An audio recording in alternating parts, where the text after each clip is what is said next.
welcome to the New Age Geek channel. If you're new here, we're building an inclusive space for people of all walks of life through the power of friendship and tabletop role-playing games. Tonight we have our regular, irregular interview show where we dive into the lives of geeky creators and learn all about their hobbies, passions, untold stories behind our favorite content. I'm your host, Joe, and I'm thrilled to have you join me on tonight's episode of Investigation Check. Tonight we have, let's see if I can go through all of these titles because you are doing a lot, my friend. World builder, indie TTRPG studio creator, big old goth, professional GM. What else can people? Where else can people find you? What else are you doing? Give us all about it, Gwilym. I do a lot. Yes. So I am the owner, creator / sole full-time employee of Praxis Studios. You can find me on Instagram, Facebook, Threads, and Blue Sky.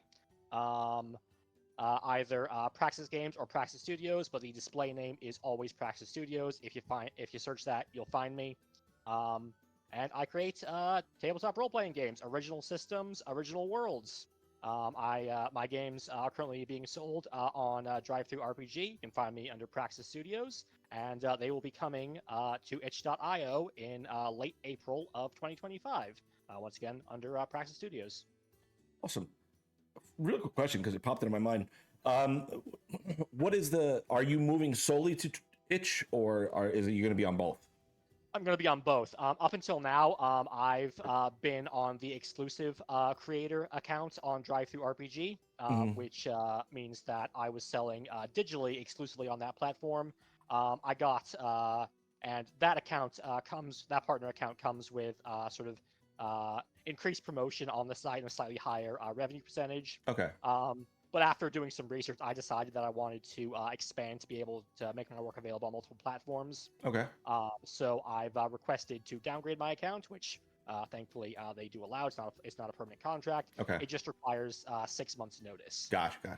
So I've requested that from the people at drive-thru-RPG, and late April, my account will be going to non-exclusive, and I will be opening my itch.io page. Awesome. I'm going to definitely want to dive into a lot of that business side of what it takes to run a studio in a little bit, but let's start at the beginning. Are you ready? Yes. Awesome. So let's dive into it. Go back to Little Gwilym. What is Little Gwilym's first foray into the geek world? So I have been immersed in geek culture in one way or another, basically since I was born. Okay.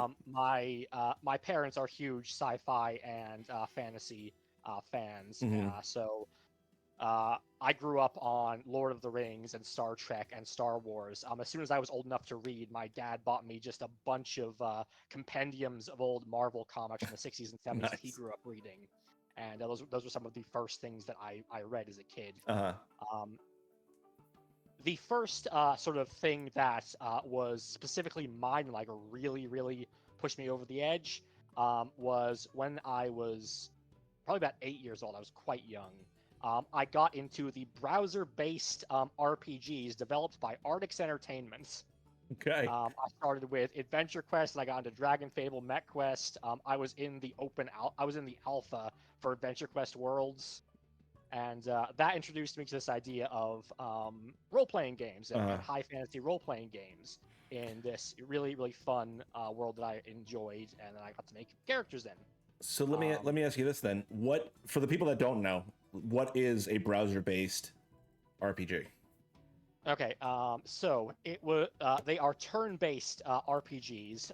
Back in the early 2000s, it was literally a website that you plugged into your URL and you logged into your account, and it was a full turn-based RPG that you could play in your browser. It was all running on Flash. It ran on basically any PC.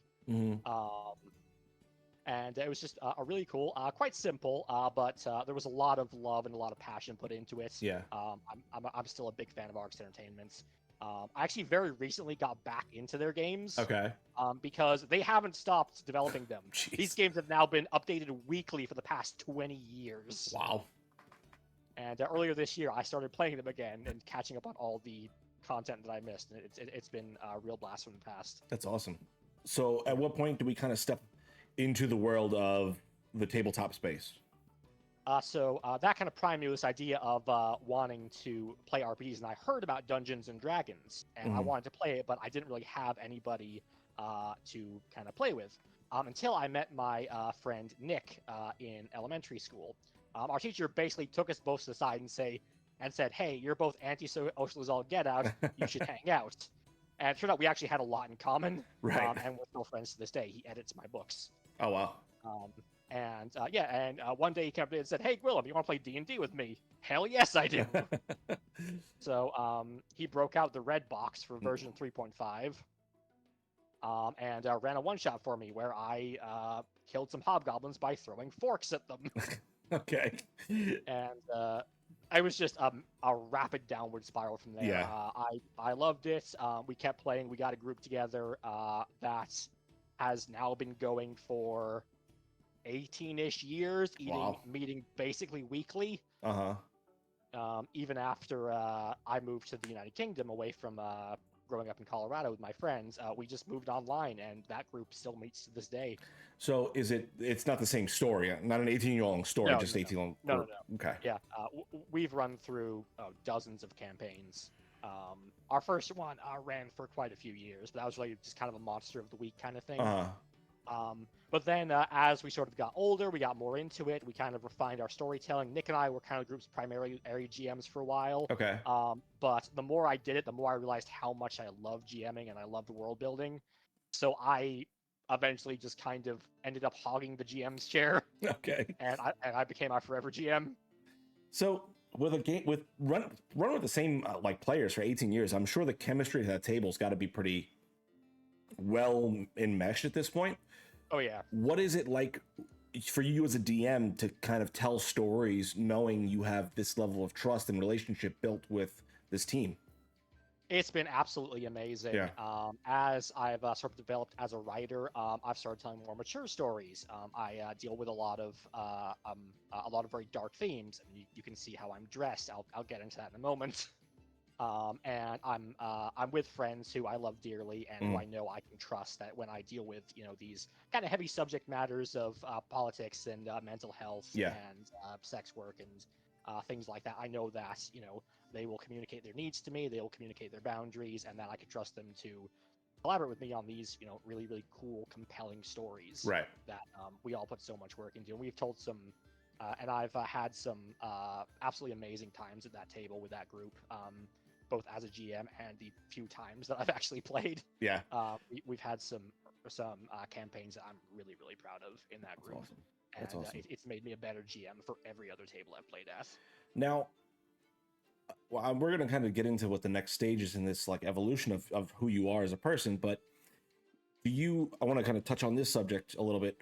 Having this team that you've played with and shared these connections with, told these stories, has that affected the way you go ahead and make settings and write books? Like, do you make a setting and like play test it against them before you decide, hey, I want to make this something professional? Absolutely. That group are my primary playtesters. Yeah. They have put up with so many half-finished systems and settings and campaigns that I've started, then 2 sessions in said, actually, this needs more time in the oven. Fair enough. And I would probably not have ever gotten my writing to the point where I was actually proud enough of it to publish it professionally, if not for them supporting me and helping me refine it. That's awesome. And giving me feedback. Okay, so at what point do you start to take those worlds you're creating and make them be like, hey, I want to publish a book? What is that? Where's that tinderbox moment for you? Okay, so confluence of a couple things. First of all, round about the same time that I'm getting into D&D, I'm still we're playing 4th edition. I'm really, really enjoying it. I'm starting to GM more and more. I'm also still playing the Arts Entertainment games, and through those, through a musical event in their MMO, they introduced me to the music of Voltaire, and I go real goth real quick. Okay. So these are now the 2 sort of overwhelming parts of my personality. I associate with this subculture and this music, and I love tabletop role playing, and I want to bring those 2 together. and tell stories that kind of reflect my interests, Yeah.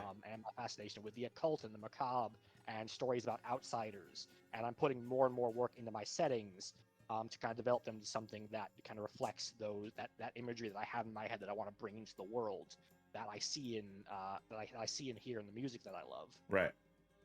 And around the same time, I also hear that there is a Ghostbusters RPG.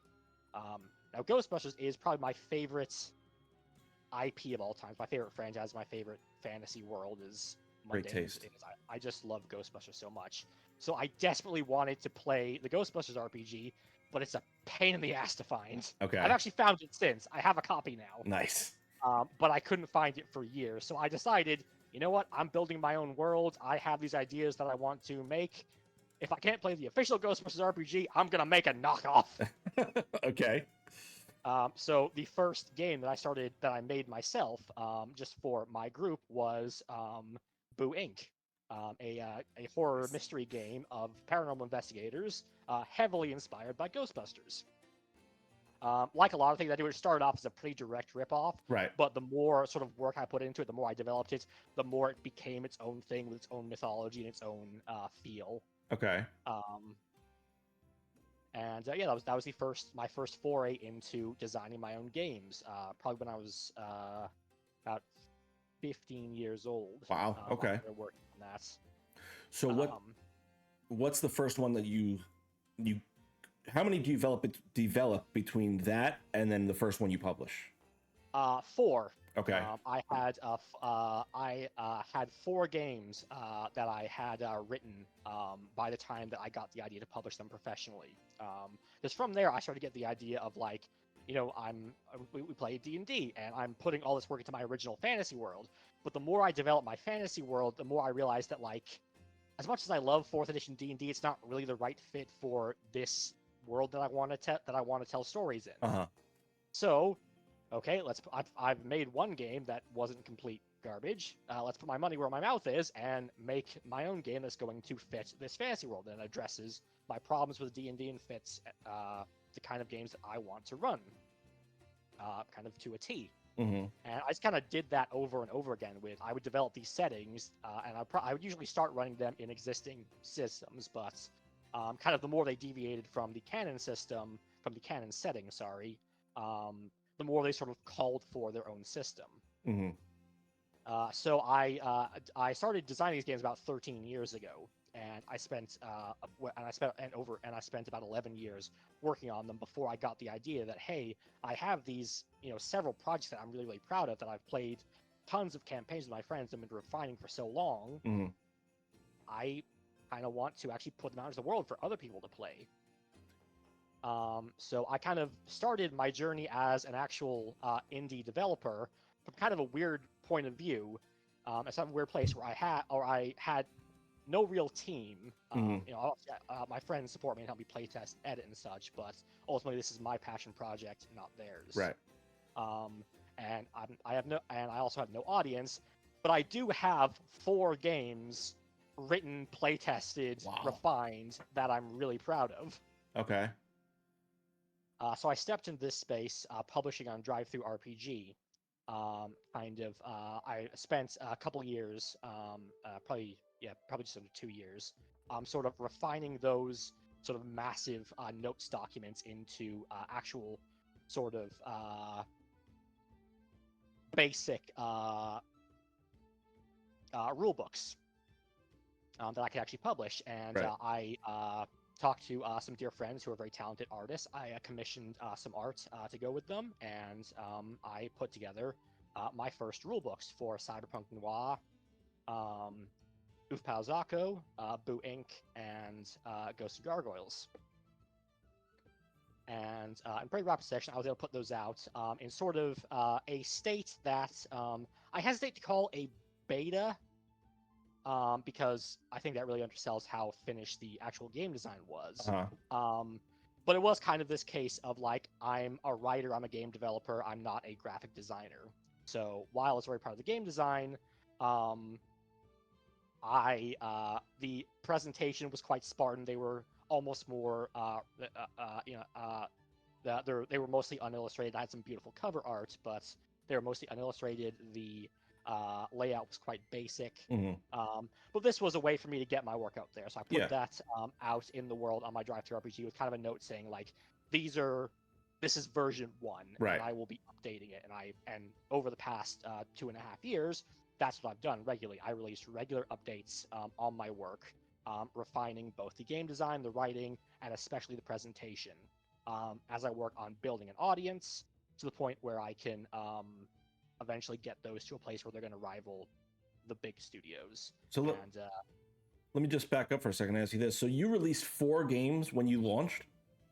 Basically, yes. All within about 4 months of each other. Okay. Why would you do that? That's insane. That is so much to take on yourself. That's really impressive. That's a really impressive feat. I just want to make sure everyone understood that, because I feel like you glossed over that part really fast. So just kind of breaking that down, let's just touch on what the 4 games were really quick. There was, I know you said Boo Inc. Yes. Boo Inc. Is a game of paranormal investigation. It's a horror mystery game. It's what I would describe as a mini RPG. Okay. It's not like a 1-page RPG. It's I think it's currently sitting around like 60 pages. Okay. So quite short for a full RPG. It has I'm really proud of kind of how that game approaches horror, because it has a really neat sort of formula to it, where players play a team of paranormal investigators working for Boo Inc.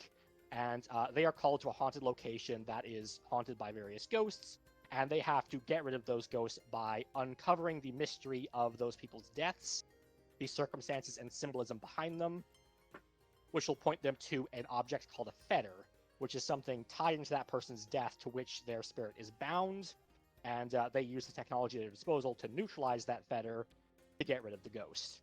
And so it provides this really sort of concise formula for building. You have a haunted location, you have ghosts, you have fetters. There's a story there that players uncover that will sort of give them hints to work out what that fetter is, so that they can either neutralize it or alternatively figure out the ghost's unfinished business and complete it to help them pass on naturally. Okay. Very simple formula, but incredibly robust. There's so much variance in the kind of ghost that you can have there, the backstories that they can have, the ways that they manifest themselves, and the events that they cause. Now, is it like a D20, a D6, a D10 system? Most of my games are built on the Praxis system. Okay. Which is sort of one base set of rules. It's a D10 dice pool system. Gotcha. Where you roll a big old fistful of dice. A 7+ is a success. The more successes you get, the better things go for you. Okay. Boo Inc., Ufpao Zako, and Ghosts and Gargoyles all work on the Praxis system, as do most of the games I currently have in development. Right. Currently, only Cyberpunk Noir has its own unique rule set. Okay.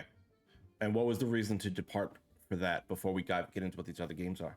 Yeah, so I'll just talk about Cyberpunk Noir next. Cyberpunk Noir is as the name would suggest, it is a cyberpunk game that kind of focuses on the film noir aspects of that you see in a lot of cyberpunk fiction. I absolutely love cyberpunk fiction. William Gibson is my favorite author of all time. I was hugely influenced by the Sprawl trilogy. And that kind of presents this world that has been taken over by mega corporations, and society is stratified literally vertically. The cities are walled off from the environmental catastrophes that we've caused outside them with their own microclimates. And because they can't expand out, they've expanded up, full of insane skyscrapers. And the corporate elite live at the top and never see street level. Okay. Whereas the everyday people, the employees, are stuck on the streets fending for themselves.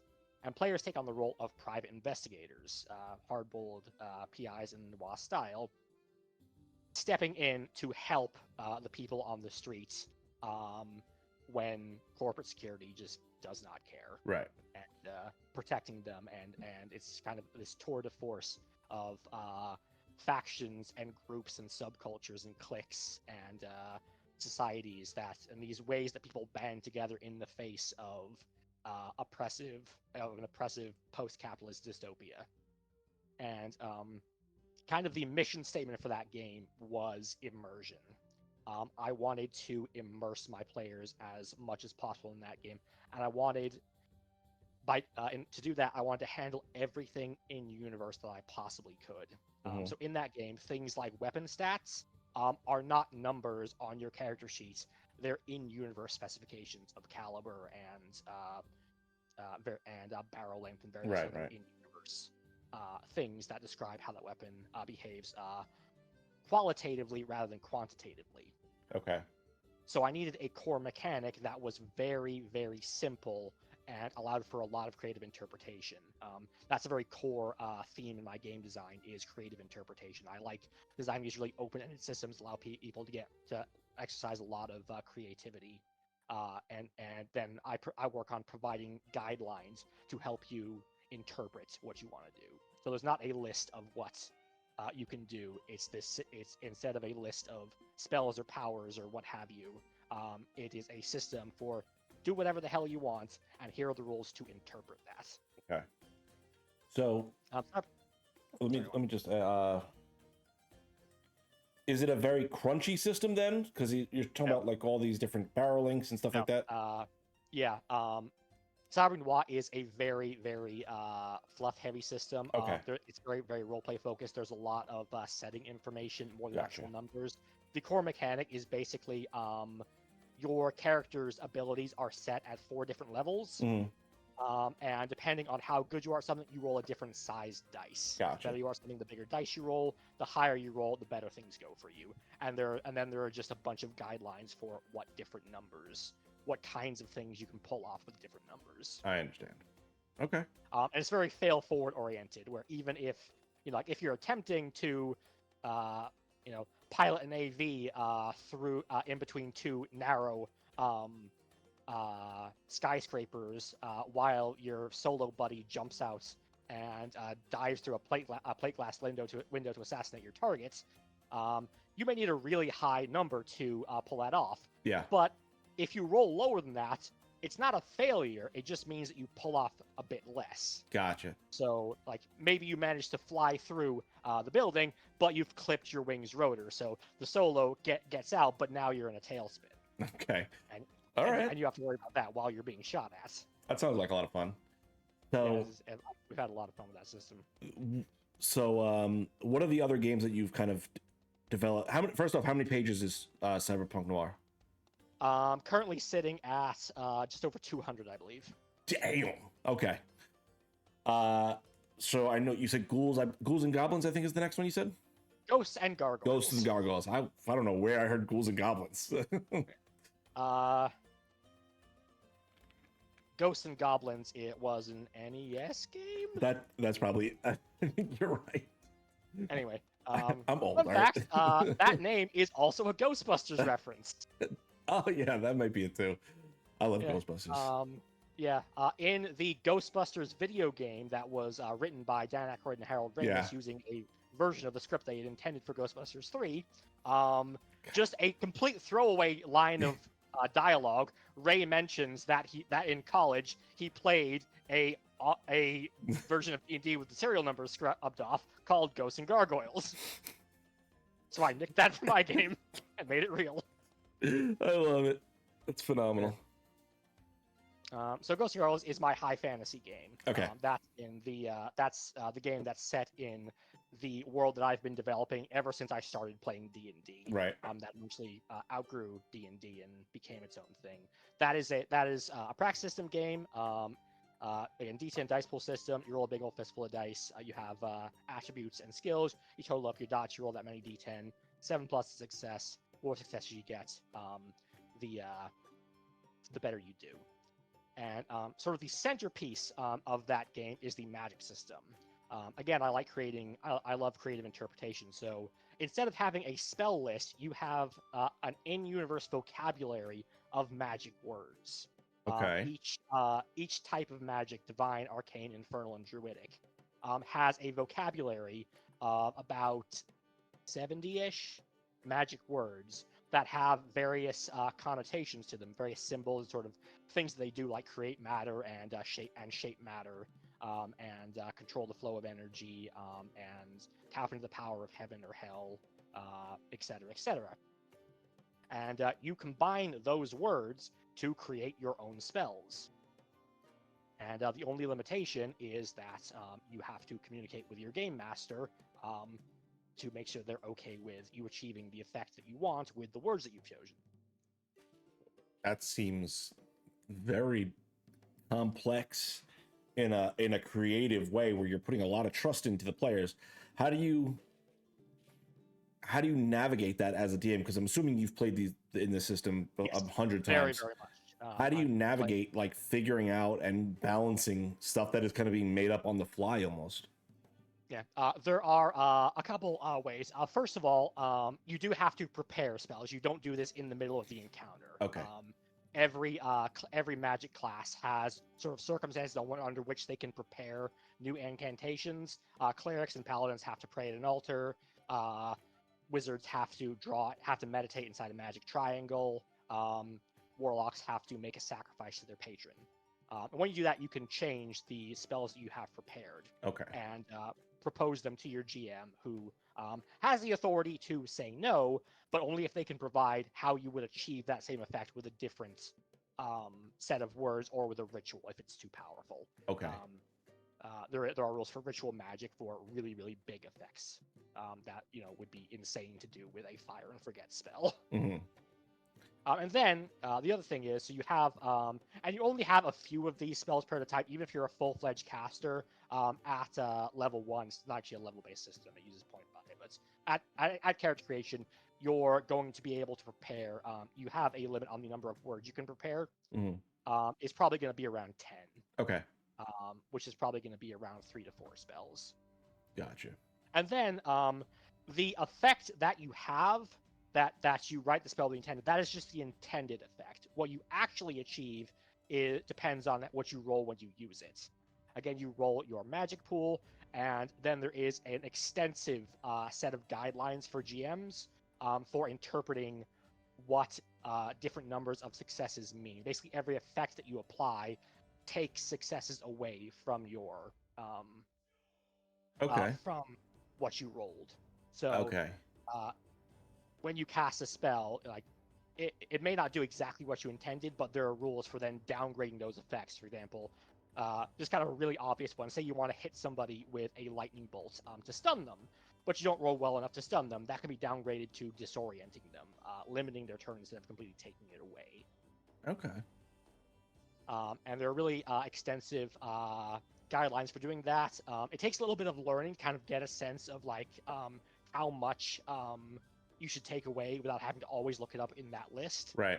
But it follows a very distinct pattern. I've found that when other people have tried DMing this as well, as you sort of play, you sort of get fairly quickly get an intuitive sense of like how big is the effect. Yeah. Is there a downgraded version of it that could cost 1 success, and then maybe this bigger version of that effect costs 2 or 3 successes? Okay. I've been really, really proud of how well it's worked, and the players that I've played with, and the other groups that I've seen run have come up with so much creative stuff with that system. Yeah, I'm sure. That's like.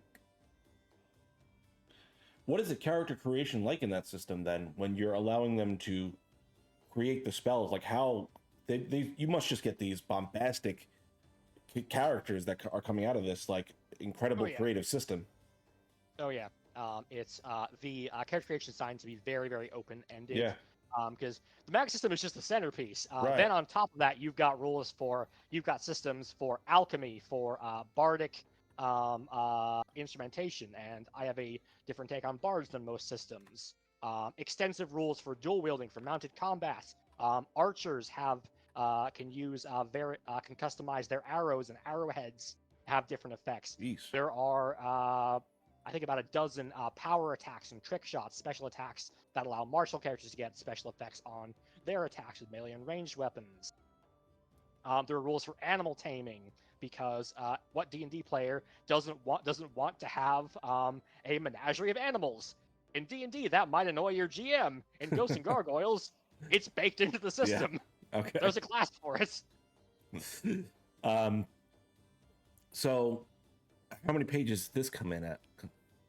I think last count is 192. Okay. I have actually literally today published version 1.5 of Ghosts and Gargoyles, both the core rulebook and the bestiary, which are the first major overhaul of those rulebooks that have seriously cleaned up the presentation. It's still mostly unillustrated, but a lot more professionally laid out, a lot clearer and more readable, and has added a bunch of content. The number of monsters has increased significantly. The systems in the core rulebook have been expanded. There are new classes. Mm-hmm. There are new character creation options. There are new weapons. I've also released a mini expansion that introduces a bunch of new weapons. Because another thing that I wanted to do with Ghosts and Gargoyles was I wanted to make every single weapon unique. And Okay. I wanted to give players characters a reason to use multiple weapons. Gotcha. So I So did that with. Sorry, go on. no, please continue. I was gonna ask. I was gonna move on to another question. Continue on with, please. I'll wrap this up quickly. So what I did that was with masterwork qualities. Every different kind of weapon gets bonuses under certain circumstances. Like axes are really good at hacking through armor and deal extra damage to armor. Swords, because of their exquisite balance, are especially effective at parrying. Maces are, because they're top heavy, are harder to parry against. Okay. So depending on the kind of enemies you're up against, like do they have a shield? Are they wielding a two-handed weapon? Are they wearing heavy armor? There are reasons to use different kinds of weapons and to have multiple weapons in your arsenal. And then this mini expansion, the Weaponomicon, introduces a bunch of new weapons. What made you want to design a system like this? Because it seems like it's meant to give a lot of flavor to your combat. At least that's what I'm interpreting from it. Was that your intention behind it? Very much so. Okay. That was the idea, where I wanted to create a system that was cinematic, that allowed every character to feel special. I said the centerpiece is the magic system, but I wanted to make sure that even if you want to make a character who doesn't use magic, you have options and you have cool stuff that you can do that makes you feel special and gives you your time to shine. And when you do that stuff, it looks awesome. Yeah. It looks, I mean, you're describing it, but yeah. I want to ask this real quick. Is there like an easy? So I'm assuming your monsters are just as insane and bombastic as your system is. Is there? Yep. I'm guessing there's no easy way to transfer like a D&D monster into this system, or do you have a setup for that? Not really. Okay. Unfortunately, the rules for designing monsters. I wanted to make a system where players could design their own monsters, or DMs could design their own monsters. So the method for creating monsters is actually very similar to creating characters. Okay. It follows the same basic format, the rules, so they can interpret it the same way. So if there is a monster outside the bestiary that you want to create, there are absolutely guidelines for creating that, but those stats would look very, very different than they would in the monster manual. Gotcha. Okay. And the last system you created, which I love the name. Well, can you go ahead and say the name for everyone? Oof, pow, Zako. For everyone, what is this system that you've made? That is the Praxis Systems superhero game. Okay. That is again, one of the things I love about the Praxis system is this really robust system of rules that has these really cool guidelines for interpreting these really open-ended systems. And basically what I'm doing is I take that core system and I'm just applying it to different genres. Mm-hmm. And I have this really robust framework to then lean into the genre conventions of that genre as hard as I possibly can. I really like delivering genre experiences and iconic moments. You know, if you're playing a high fantasy game, you know, you want to ride against the orcish horde and you want to slay the dragon and you know delve the dungeon. You want to cast elaborate magic rituals, and when you're playing a superhero game, you want to hop in your souped-up Batmobile knockoff, and you want to jump across rooftops, and you want to solve mysteries. Yeah. So those games are quite different. But the core is the same. So if you come from one system, it's really easy to learn the others. You just have to learn like, okay, I have this core system of the Praxis system. How is this now applied to superpowers? Yeah, yeah. So I'm assuming your love of the superhero genre is what kind of inspired this portion of it. Absolutely. So how did that whole process go about? Like what was the thought process with like, I want to develop a superhero game, and then walk me through it. What came first? I think is what I'm trying to get at here. So the genesis of that was, again, it kind of started as a knockoff. As a kid reading comics, I would always imagine my own original superheroes fighting alongside Batman and Green Arrow and Doctor Strange and Spider-Man. And as I developed those characters, they sort of developed their own thing, and I started developing my own sort of fictional comic book world. Mm-hmm. And as I got more into alternative subculture and I got more politically active, I really started leaning towards the idea of the power of superhero stories, and particularly superheroes as vigilantes, as people who are acting outside the law, protecting the people that the law leaves to die. Mm-hmm.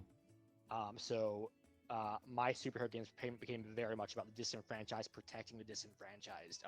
In Ufpauzako, there was a heavy emphasis on heroes coming from low economic backgrounds, from ethnic minorities, LGBTQ fringe subcultures, people who, people who, when something goes down in their neighborhood, the cops don't show up. Right. So somebody has to do it, and they've been given power, so it's going to be them. It's amazing. So you have all these different stories about the different genres you love, and you've kind of gone out and created these own things. Is there something that you want to like work towards? Is there another system you're working on, or I know you said you have one in the pipeline, right? 11 in various stages of completeness. Probably the next Praxis system game that I'm working on is going to be a pirate game. Okay. That was originally going to be a pirate-themed expansion for Ghosts and Gargoyles. Mm-hmm. But again, I kind of had this idea that, like, if I'm going to make a pirate game, I want it to be a pirate-ass pirate game. I want to lean all in on swashbuckling. Gotcha. So instead of just tacking that onto my high fantasy setting, I wanted to make it its own thing that is a dedicated swashbuckling game. It's no magic. Yeah. No magic, but a lot of trickery. Okay. that you're gonna pass off as magic. Okay. It's a lot. You got a lot going on. Yeah. It's all right if I just kind of touch on two things. By all means. Yeah. I'd just like to quick touch on the power system, which is kind of the centerpiece of Ufpauzako. Yeah. The idea behind the power system is, again, I want it to be as open-ended as possible. The idea is that I want you to have some restrictions on your powers that you have to think critically to solve problems within those limitations, but other than that, allow you to be as creative as possible. The way that works is that you choose, at character creation, 2 power sets, and there are, I have this written down, it's 80-something.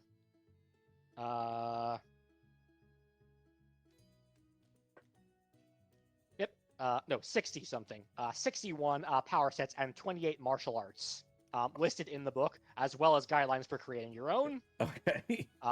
You choose 2 power sets, and those provide some basic limitations on what your powers can do. Like, you can, like you were a pyrokinetic, you can create and manipulate fire. Right.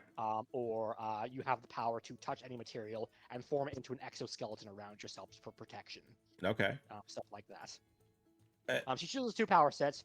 Those define what your powers can do. But beyond that, turn to turn, you can do whatever you want within those limitations. And all of that is handled with a core attribute for each power set and 4 skills. Peace. And again, so how as a GM are you handling the improvisational? Nope. You know what I mean. That word. Improvisational? There you go. That's it. I think that's the right word. Aspect of like all of the creative minds at your table. How do you craft a story in that world where literally so many things can happen? As said, important things are, first of all, it's really important to put some clear limitations on those powers. That's why I put so much work into defining as many power sets as I could, so that you had limitations to go off of. And for creating you can create your own power sets, but the book really emphasizes that they need to have limits. Like once you're banding about terms like reality manipulation, you're going down the wrong path. Okay. So there are always some hard limits on what players can and can't do with their powers. Then again, it has the same sort of system of guidelines for interpreting those powers. So what you intend to do in a turn isn't necessarily what you can actually pull off. That is limited by your role and how good your stats are. Other than that, it's just a lot of freeform improvisation. Those guidelines, as I've been refining for well over a decade now, to be as robust as possible to help you interpret every possible thing the players might think of. And also, the fun sort of counterpoint to these open-ended systems is that they're not just for the players. Yeah. Your players with their superpowers may well blow through the villain's henchmen like nobody's business. They're supposed to. The game is balanced with that in mind, with that henchmen are not much of a threat. Right. But once they're up against the supervillain at the end of the adventure, that villain has powers too. And they can use those powers to defend themselves, to debuff the heroes, to hurt them and limit them, and influence the scene in all the same with just as much open-endedness as the players. So it creates a lot of chaos, but it means that whenever the players sort of change the scene in an interesting way, the GM, if they need to, can sort of reel it back in. Yeah. But that's not just them calling GMs bullshit. Right. It's them using the villain's power to do that in a cool cinematic way that builds on the scene rather than just saying no. Okay. So you're coming up with what are we at? 15 projects altogether now? We've talked something like that. Something like this. What is that like to have to? I'm assuming you don't do all 15 projects at once. I'm assuming it's like you dive in on one, you've got to scratch that itch, and then it kind of waxes and wanes. What is that like for you? What's your creative process then to kind of like? How do you navigate that? It's quite mercurial. I sort of describe it as I have a muse who has ADHD. Okay. Which goes well with my autism. And basically, whatever I'm hyperfixating on that day, that's the project that I'll work on. Okay. If I'm having a day where it's like, I'm gonna research the heck out of cryptids today. Well, I guess it's time to work on the Weird West system, in which cryptids feature heavily. Okay. Today I'm hyper focused on obscure types of polearms. Well, time to work on the Weaponomicon. Gotcha. So, I mean, is that stressful for you where it's like you want to be able to, like you have a goal? Do you ever have timetables? Let me ask that. Do you ever work on a timetable, or is it just like, that is not who I am, and you just work however you are? I found a workflow that works decently for me, where I find the way that I work most efficiently and create my best work is by following my muse. Mm-hmm. Whatever I'm excited about, whatever I'm hyperfixating on, that's the stuff that I'm going to be passionate about. And that's the stuff that I'm going to put that passion into writing. Mm-hmm. So I sort of have all these projects going on, and I try and build projects at various sort of lengths as well. So I have the full 200-page RPGs. I have these shorter games with kind of more of a formula to them that are more like 50 to 100 pages. Then I have expansions for my bigger games that are around the same length, and I've written a couple one-page RPGs. And I also have these mini expansions that are like 10 pages long and just add some optional content. So I work on whatever I am interested in the moment, and then once something is close to being done, that's when I'll introduce a timetable and say like, okay, this is close to being done. I want to actually get it out. So this is the thing that I'm going to set myself some clear goals, set myself a timetable to work on, and actually get it out the door. So for example, I've been doing. Sorry, one. Is that like a really stressful point for you, or is it like, it's almost like cathartic, being like, okay, I've finally gotten enough of this, I want to focus in on it, or does you find that should be stressful? It's a combination of both. Yeah. That is the part where sort of the tedium comes in, where I have to format things. I have to make sure it all looks good and looks presentable and it's easy to read, and that can be quite tedious. But it also means that I'm really close to having this thing that I love and that I'm proud of out in the world. Yeah. That provides a lot of motivation to put on some music, Right, get in the zone, and just do the boring bits, because I know the payoff is going to be so worth it. What does a release look like for you then? Do you, what's up, big girl? Do you kind of well, how do I want to word this? Is there like a promotional period that you have? What do you, when you're getting ready to release a new book or a new content, what does that look like for you? I'll usually do a promotional period, sort of leading up to it. I like to release things around holidays, just because it's a nice sort of notable day. There's usually a sale on it, Drive-Thru RPG, that I can sort of kind of include it in, and sort of let people sort of get the benefit of that discount, sort of as hopefully get them excited for the new book. So I'll usually hype up a new project for a holiday. My most recent sort of major release was a Halloween release. I released a expansion for Ufpauzako focused on the magic side of the setting, and a Secret Society of Vampire Slayers. Okay. So I'll. Oh, sorry. I thought you were done. Go ahead.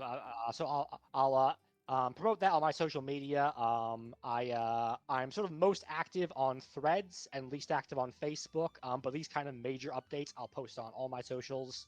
And then sort of on Threads and Blue Sky, I'm sort of posting all kind of more intermittent stuff. I share a lot of other creators' work, my professional GMing, and sort of intermittent updates as well. And then on the day that I've chosen as my release day, I'll put it up on Drive-Thru RPG, do a big old "It's Out" post, and then once I've started. As I've quite recently started doing some professional GMing as well, I'm also starting to try and tie in sort of running some games professionally. Okay. Along with new releases. For example, along with the Bloodletting expansion, which is that vampire expansion for Ufpauzako, was also the 1.5 update for Ufpauzako. Gotcha. So I am currently recruiting players for a campaign in Ufpauzako version 1.5. Gotcha. And that's all on Start Playing. Start Playing. Yeah. Forgot to mention that in my socials up top. Yes, I am also on Start Playing. I've started GMing professionally. Amazing. How have you found I'll that? be doing that for. I've only just started. Okay. I've posted a couple games. I only got a little bit of interest in one. Which I don't think I even ran it on the site. I think I ran it offsite mostly for some friends, for free, just because they wanted to play. So very, very new to that. Obviously, I do have over 15 years GMing experience, but I've only been on Start Playing for about 2 months now. Yeah, I would love to get, like, when you get a little bit deeper into that, I would love to have another conversation about like what it's like to be like a professional GM, and what are those stresses like, because that seems like so interesting. I'm quite excited for. Yeah. For that, I've done a little bit of not like pay to play GMing, but I've done some GMing at like conventions for groups that I've been a part of. Like I've run groups like free games to like trial stuff for strangers. But that's sort of the main sort of that's sort of the only sort of professional GMing that I've done up until this point. That and other than that, it's just been GMing for personal friends. Gotcha. So when you do finally end up releasing a product and you kind of start getting feedback on it, how does that feedback kind of like affect you? Do you, because I know you're very expansive in the way you're designing things. How do you take that feedback? Is it like, all right, I've made my system to be a certain way, or is it like you trying to update and learn, or? I always try and update and learn. Getting that feedback, especially negative feedback, can be quite heart-wrenching. Especially when I put so much of my own personal interests and sort of my own idiosyncrasies into my writing. Right. Having that criticized can't hurt, but it's also important to hear people's feedback and hear the problems they have with the system. And one of the things that I love about online platforms like DriveThru RPG and H.io is that I can update my products. So as I get feedback, and also as I just work on these systems and refine their presentation, and also work on the game design, because what I put out on day one was something that I play tested for years and was extremely proud of, but I haven't stopped working on it. I'm still obsessed with it. So I'm able to put out, once or twice a year, these, major updates for like version 1.5, where I'm able to improve my work, and everybody who's supported me so far gets those updates for free. Is there ever the hope to print and to have something in print and be done with it, or do you Yes, do you very enjoy much so. the constant being able to update? I do really like that capability of digital. I do really want to do print products at some point. I have done some presenting at conventions before, but I've never. I've had actually one attempt at making a print product, but it just wasn't something that I was happy with. Yeah. It's the sort of thing where it's like, I'm really proud of the game, but like it can always use more work, and I really want it to be fully illustrated, and I want the book to be beautiful and be able to showcase the art of the amazing artists that Yeah. I've worked with. So I had to sort of be honest with myself and be harsh on myself and say, this isn't ready yet. Someday I'm gonna make these hardcover books, and people are gonna have them on their shelves, and that's gonna feel awesome. Yeah. But for the moment, the thing I need to work on is refining my craft and growing my audience. Mm-hmm. And, I was gonna say, best just a little tools for bit. I that know a little bit. I've kind of to talk to you now. It seems like you're very particular with what you want to put out, and that's why you like updating. So I was like, is it gonna be easy for you to finally be like, this is print ready?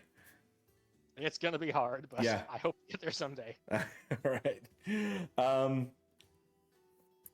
What kind of challenges is it to be in these spaces and like build these systems? Like, how has that been? Because I know you've kind of spoken about already about being autistic and having some of those issues. Not issue. That's wrong. I apologize. That's the wrong word. Having some of these things that you kind of have to work through. What is that? How has that been a challenge in becoming a publisher and me trying to like put a product out for someone? Yeah. I think on the whole, it's been a really, really positive experience. Having that creative outlet Yeah. has been amazing for me. Even something as simple as an outlet for my mania. Yeah. Is I do have manic episodes where I will work on a project sometimes for days without sleep. Wow. Which isn't healthy, but it's a hell of a lot healthier than spending those days just having panic attacks. Yeah. And just like just like the music that I love helps me with those thoughts and helps me quiet those thoughts and process my emotions and all the noise in my head. Also, putting that into something creative Yeah. and something and a game, a world, is incredibly helpful in helping me organize my thoughts and put it onto paper. And it's always scary to put that out in the world, but Right. I also hope that by doing so, somebody else who maybe has those same kind of thoughts in their head will see my work and think like, hey, somebody gets me. Right. I want to ask that. How does this point of view, this very unique point of view you have, kind of paint your content across everything? Like, I'm sure you have wrapped it in somewhere. I know we kind of talked a little bit before cameras were on. So like, can you just like give us a little, I guess, idea of how that is kind of painted across your storytelling? Yeah. So, it's very heavily my storytelling. My struggles with mental health and my experience with subculture, goth and punk subculture specifically, because those are such huge parts of my life. The music I love is such a huge part of my life, and has given me so much solace. And that feeds so much into the aesthetics of my work. Like pretty much everything I write has to some extent a gothic aesthetic. You see this especially in like cyberpunk noir and Yeah. like the vampire expansion that I've just put out. But even if you go into like Uf Pauzako, again, it has that real focus on outsiders as heroes and the minorities and the disenfranchised being heroes. I love the stories of outsiders, giving voice to those perspectives on kind of the fringes of society. Kind of my tagline for Praxis Studios is I make games for telling stories for the strange and unusual for freaks and weirdos. Okay. Because I want to give those people voice, and everything I do is so heavily influenced by my interest in the occult as well. I've been incredibly fortunate to spend a lot of time, make a lot of friends among pagans and Thelemites and Satanists and Luciferians and various people who actually practice. And so if you look through my book, through like the magic system for Ghosts and Gargoyles and the magic side of the setting for Ufpauzako, it's full of these references to real world occultism and magical practices from all over the world. Exorcisms, demonology. I have a real fascination with numerology. All kinds of funeral practices, cryptids, myths and legends, and music. Again, it's a huge kind of symbol in all my games. This idea of subculture. If you're really, really up on your goth and horror punk, you'll notice a lot of band references. Okay. I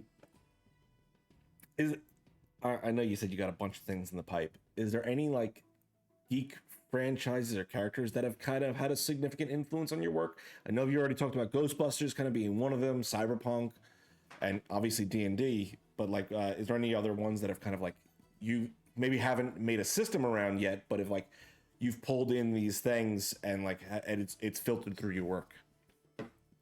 Yeah, definitely. I draw heavily from classic literature. I have a real fascination with Victorian literature, especially. You really see this because the alternate timeline for Ufpauzako stretches from the year 1800 to the year 2100. So I'm actually currently working on a expansion for that, based on superheroes in the 1800s, steampunk superheroes, which I'm really excited for. That sounds awesome. I'm so fucking excited for that book. But again, the characters and the place and the concepts in there are heavily influenced by Victorian spiritualism and Victorian culture and by penny dreadfuls. Okay. So you've got Dr. Victor Frankenstein is a character in that world. He is a sort of an NPC listed in the default settings. Like, hey, you can get if you need to have your wounds tended to, why not visit the superhero surgery of Dr. Victor Frankenstein? Good old Vic. And the first superhero in recorded history in that time period was the Scarlet Pimpernel. Nice. Sort of one of the main characters in that setting, one of the main sort of canon heroes is the Red Death, inspired by Massive Red Death by Edgar Allan Poe. More contemporary things. I'm heavily influenced by a lot of horror. I particularly love gothic horror, demonic possession, and supernatural horror. I draw from some slasher stuff. The Blair Witch has been, especially for my horror writing, has been a really big influence for me. I just love that sort of sense of dread and paranoia that the first film really captures so well. Basically just everything that I read and love and pay attention to. Sort of some specific properties that I would love to really like design a system for someday. I would love to do like an official licensed RPG for Artix Entertainment. I would really, really love to design like a Dragon Fable RPG for them. Yeah. My superhero writing is very heavily influenced by the work of Dean Haspiel. Okay. Who is the author and artist behind New Brooklyn. If you like superhero comics, please read the New Brooklyn titles. I promise they are the weirdest superhero books you will ever read in your life. They are so interesting and so unique. The idea is that the sentient heart of Brooklyn, New York, has been broken by the evil of capitalism, and Brooklyn has physically broken off from the rest of New York, floated out into the sea, and become its own society that's full of superheroes. And it's surreal and weird, and it's so good. Yeah.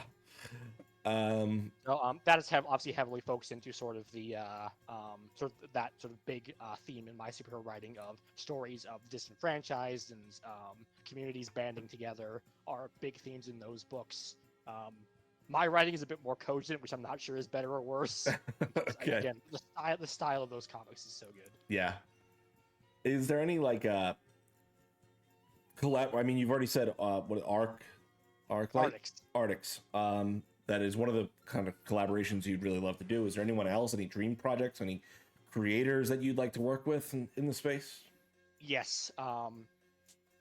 In terms of RPGs that are not mine, my favorite sort of big name RPG is Cyberpunk 2020. Okay. I love Cyberpunk Red as well, but I really, really love Cyberpunk 2020. I love the retrofuturism. I love the weird angles that system has and the depth and the love that went into the setting.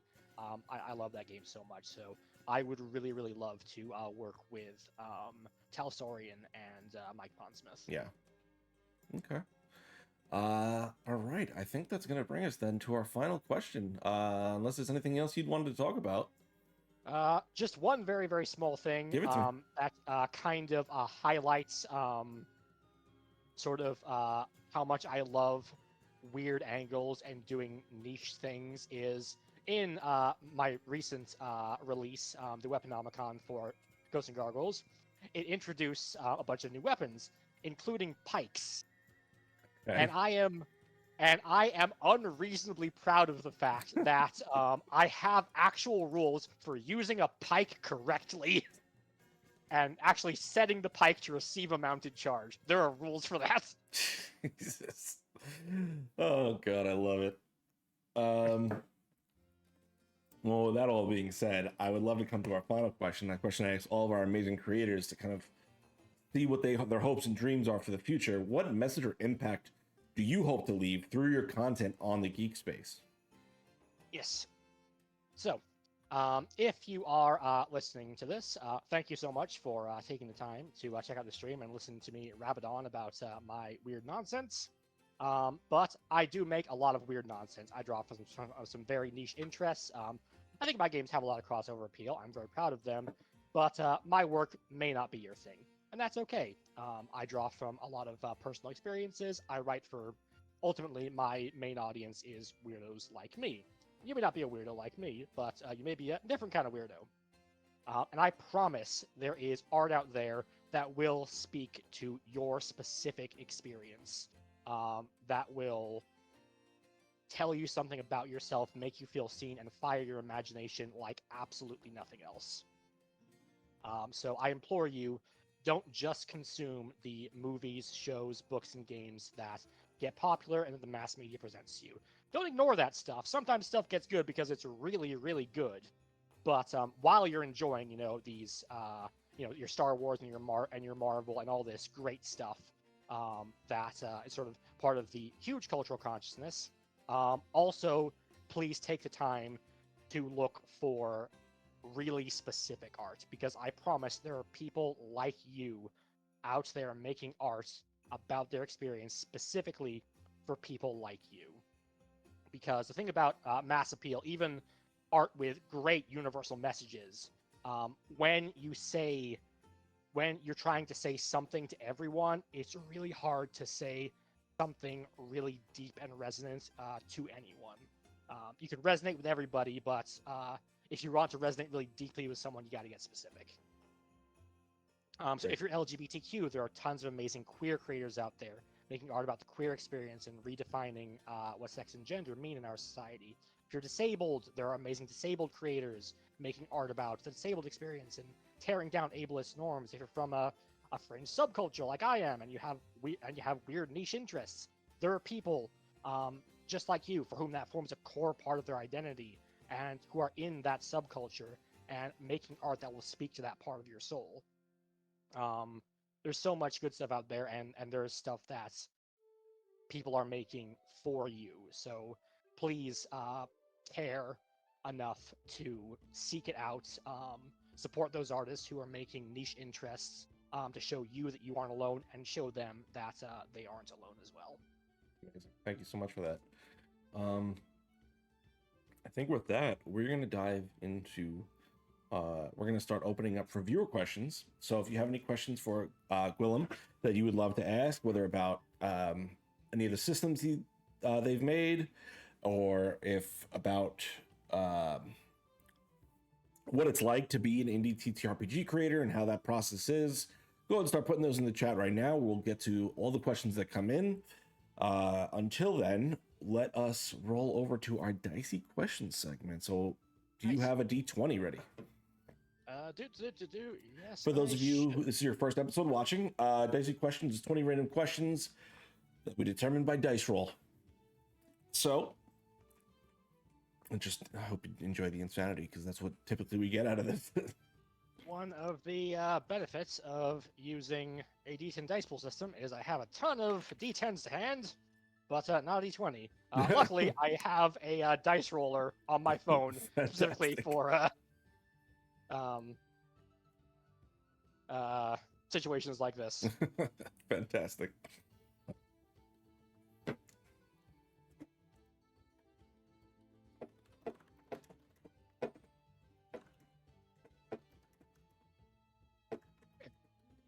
D20. My first roll is a 15. 15. Okay. Favorite movie or TV series? I've already touched on that. My favorite film of all time is Ghostbusters, the first Ghostbusters film. I love that universe so much. I love the paranormal. I love the humor in those in those films. Like, it's that thing where, like, if you ask most nerds, like, what kind of fantasy world would you want? Would you want to be a superhero in the DC universe? Would you want to be an adventurer in Lord of the Rings?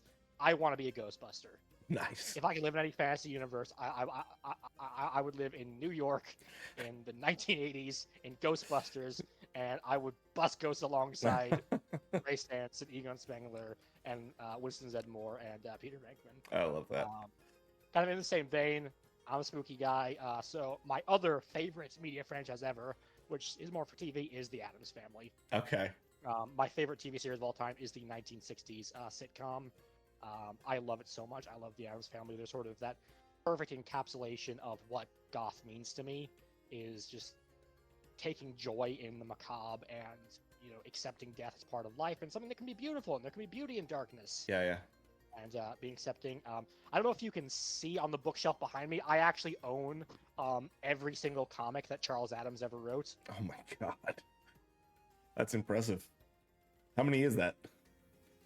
It's it's probably somewhere around like 200 comic strips. Whew. They were published in the New Yorker throughout the 1950s, 1960s. Wow.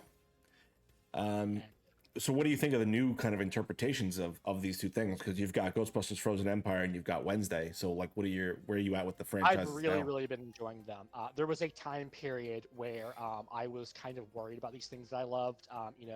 There was the 2018 reboot of Ghostbusters, which I was so disappointed about because the cast was so good.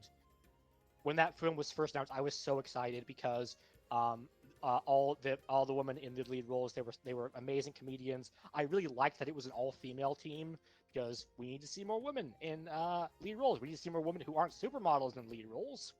Also, it's a really nice kind of response to the big problem with Ghostbusters, which is kind of dated gender politics. Mm-hmm. So I was so excited for the cast. Then they announced that it wasn't a new film with a new team in a new city. It was a reboot, and I got scared. Yeah. Then the first trailer went out, and I got real scared. Then I saw it, and the cast was great. The script was shit. Yep. So such waste of time. I would love to see that cast and those characters come back, but with a script that effort was put into. Yeah, that made sense. Yeah. Then Affleck came out, and like it was all right, but I wasn't blown away. But Frozen Empire, I really enjoyed. I'm guessing. I saw it. I'm guessing you're a big fan of the Real Ghostbusters TV show. Oh yeah. Yeah. This is like a live action episode of basically. Yeah. I really liked Phoebe Spengler, McKenna Grace's. Oh yeah, she's great. She's especially in the second one. She's really good. She's so good in it. Unsurprisingly, I kind of relate to the neurodivergent character. But yeah, that was great. The Addams Family, same kind of thing. There was the animated film, which the animation was based on the character designs in the actual comics, which was cool. Everything else was kind of eh. Yeah. But then Wednesday was brilliant. Jenna Ortega is rapidly becoming one of my favorite people in Hollywood. On a similar note, love Beetlejuice, great. So yeah. Okay, fantastic. I think let's roll up another D20 then. That is a 10. 10. Okay. This has two different questions, because the first one I feel like is unfair considering you've built your own systems, and it's what is the coolest homebrew thing you've seen or used? I can sort of date back to when I played D&D, sort of before I sort of spun off into my own systems. I don't remember if this was ever actually a thing in earlier editions of D&D, or if it was always sort of a homebrew thing, but we loved the idea of critical fails. A natural one just causing things to go wrong in a hilarious way. So we did a lot of critical fail tables. Okay. Where whenever someone rolled a nat one, they would roll on this table and something weird would happen, like your sword would break, or like you would hit the enemy and deal massive damage, but then your weapon would get stuck in them.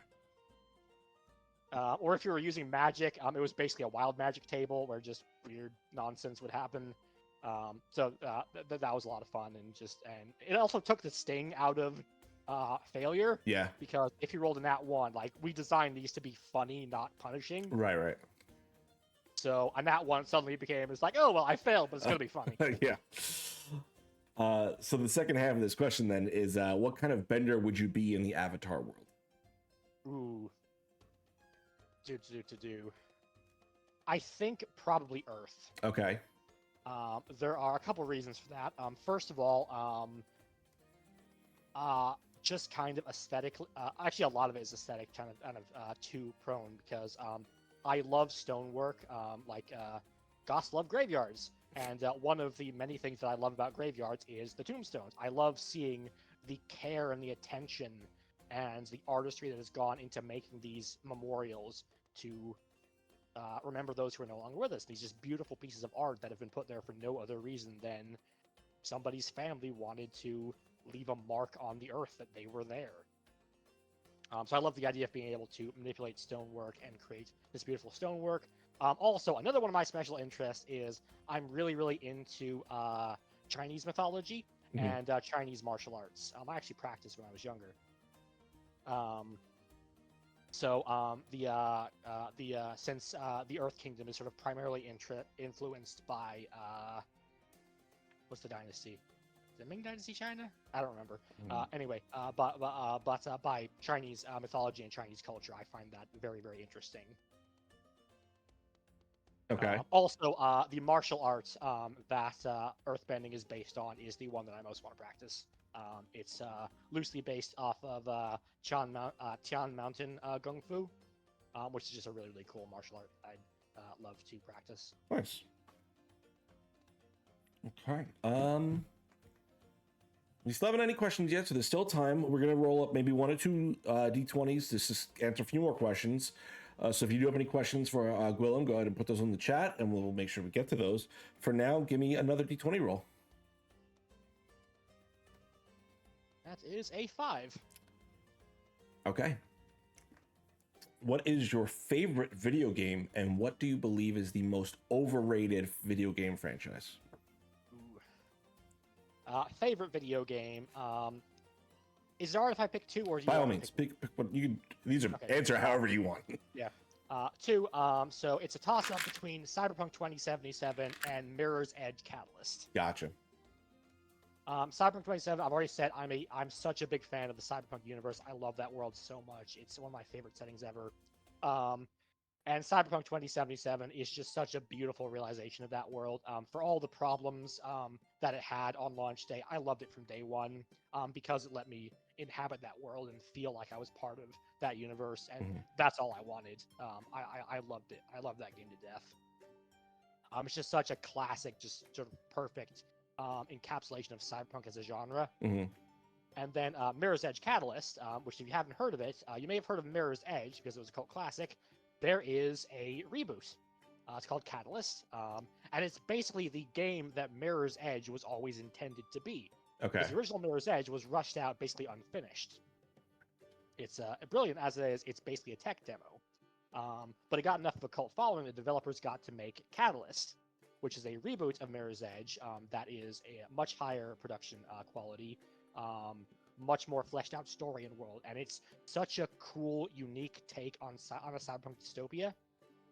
Because it's not a dystopia, it's a utopia, where the capitalist hegemony has created this homogenized, stark white sort of corporate utopia where people live these insanely controlled lives underneath the corporate yoke, and then there are the runners living on the edge of society and rebelling, and you get to see that through the protagonist's face eyes. It's an amazing story with some great twists, a beautiful bittersweet ending. The parkour gameplay is so unique, just unmatched by any other game. That there's no parkour better than Mirror's Edge. As long as you don't get motion sickness, it will give you motion sickness if you get motion sickness. But if you don't, it's amazing, and it's just such a unique game. It's not as sort of massive and just sort of with all the bits and the RPG elements of Cyberpunk 2077, but it's just such a unique, cool world and game that I think it deserves so much more recognition. And overrated. My mind first goes to Resident Evil. Okay. I gotta be honest, I'm a huge horror fan. Although that being said, the kind of horror I love isn't really conducive to video games. Right. I don't really like survival horror. I like supernatural horror. I like demonic possession. So the kind of horror video games I tend to like are more puzzle games, almost more, even more walking simulators. Yeah. If the atmosphere is good, I still enjoy it. Survival horror has never done anything for me. So Resident Evil, even Resident Evil 5, the one that everyone loves. Like, I get it. It has its good points, but when I played it, it was like the escape room segment is amazing. Like, that's so good. But like most of the game is like you're being chased by a big man with a shovel, and like I guess that's scary, but it's scary it's scary in like a stressful way, not like it makes me think way. Yeah. And if that's the kind of horror you want, then great. It does it great, but that kind of horror just does nothing for me. I don't find it scary. I just find it stressful. Yeah, fair enough. The other kind of one is the Outlast games, because again, it's that very same kind of horror, like you're constantly being chased. Because when those games slow the hell down, there's some really good environmental storytelling. Yeah. But because you're always being chased by something, you never get to enjoy it. It's like, get rid of the monster, just let me take in the environment. Let me just enjoy this creepy ass room. Yeah. There's a corpse over there that's like crucified upside down. I want to know what that's about. So just kind of going back over to your favorite games, Cyberpunk 2077. I didn't get into. I've always enjoyed the Cyberpunk aesthetic. I didn't start playing the game until I watched Edge Runners. What's your thoughts on Edge Runners? I haven't seen it yet. Oh my god. That is another thing that tabletop RPGs really help me with. I have crippling executive dysfunction. It is really, really hard for me to sit down and watch even like a 2-hour film is really hard. A series, convincing myself to sit down and watch the entire series is so hard because I have to watch an episode every day. I have to block out time to do it, and if I miss a day, I'm screwed. I'm never gonna touch it again. Like Wednesday, I love Wednesday. It's amazing. It's the Addams Family back. I'm only halfway through it. Oh, man. I'm still only halfway through it. I love it to bits. Yeah. It's one of my favorite shows that I've ever seen, but I have such a hard time convincing myself to just sit down and watch the goddamn thing.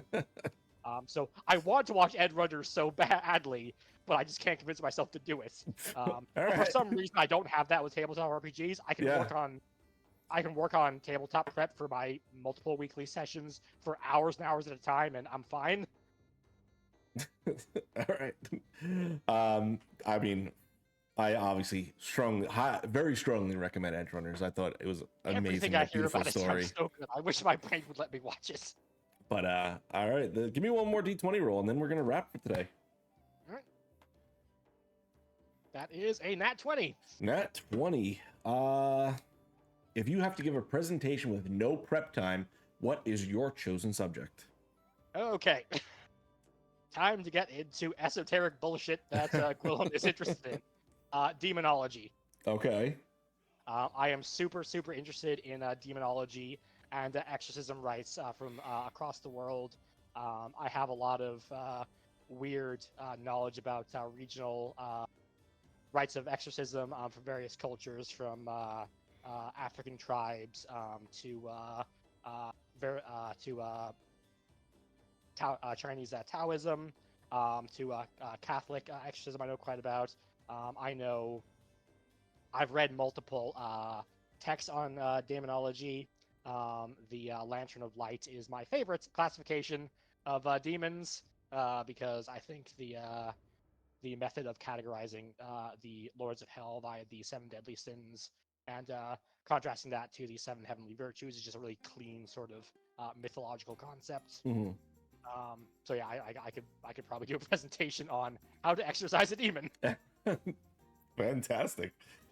Okay, well, I've got nothing else. If you've got nothing else, we're gonna wrap up this amazing interview for today. Thank you so much, Gwilym, for joining me on tonight's episode of Investigation Check. Go ahead and let everyone know where they can find you, plug all the things you need to plug, and where can people find you next? You can find me.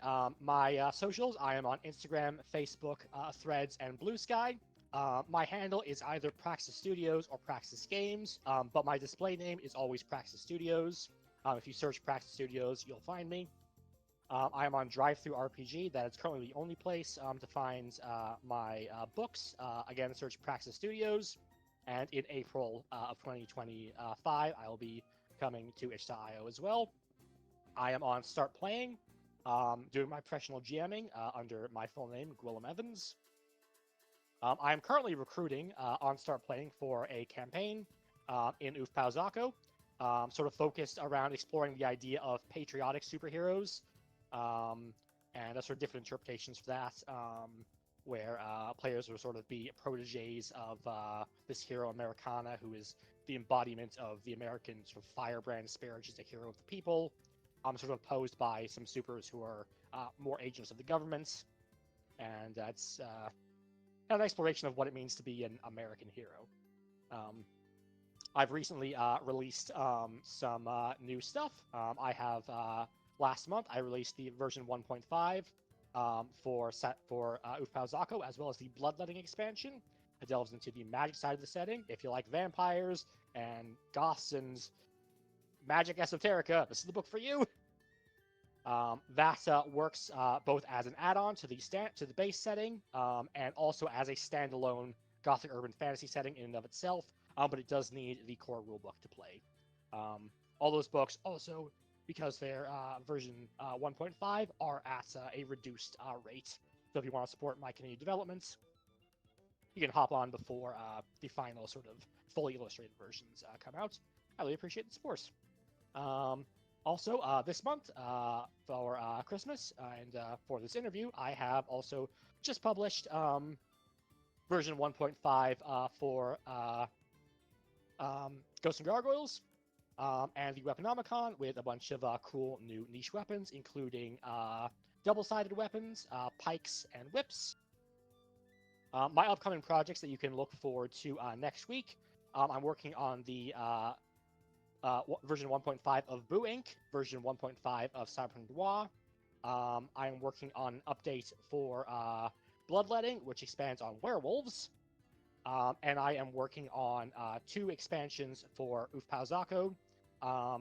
The one expansion that delves into the steampunk era of the timeline, and one that delves into the cyberpunk future of that timeline, inspired by Batman Beyond and Marvel 2099. Nice. Okay. If you've got nothing else, I've got nothing else. I think that's about it. All right. Thank you for joining me on tonight's episode of Investigation Check. Have a good night, and remember, we love you, geeks. Good night. Good night.